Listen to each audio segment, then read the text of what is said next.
Non, les gars, ils n'ont pas osé faire ça. La nouvelle loi et les nouvelles règles du football actuellement. Là, on est tous d'accord pour dire que tout est en faveur du Real Madrid. D'abord, la FIFA étudie la loi Wenger sur le hors-jeu. Cette loi consiste à signaler un hors-jeu uniquement lorsque le joueur est intégralement devant le dernier défenseur. Quand vous entendez ça, ça fait référence à quelle équipe?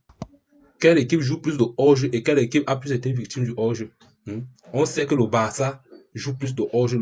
La défense du Barça est plus basée sur le hors-jeu. Donc, ils veulent les empêcher de jouer ça en votant une nouvelle loi. Donc, pour ceux qui n'arrivent pas à comprendre ce que je dis, voici ça. Là, en gros, là, ça ne serait plus hors-jeu, oui. Mais le hors-jeu, ça serait comme ça. Donc, lorsque l'attaquant est a totalement traversé le défenseur, c'est là où il y a hors-jeu. Donc, je pense à Mbappé. Et la loi, alors, qui fait plus mal, la loi qui prouve actuellement que c'est le Real Madrid qui est derrière ça, on dit ceci. Il y a penalty lorsque la main n'est pas verticale.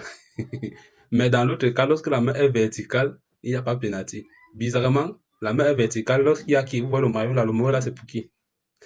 Et le maillot là, c'était en faveur de qui? Donc, il y a penalty lorsque la main n'est pas verticale et la main est verticale. Donc, la FIFA, s'il vous plaît, laissez les gens. On connaît que le hors-jeu, c'est le hors-jeu, penalty, c'est penalty. Oui, ne favorisez pas l'autre équipe parce que vous voulez qu'ils doivent encore commencer à prendre la Ligue des Champions. C'est fini pour eux. Donc,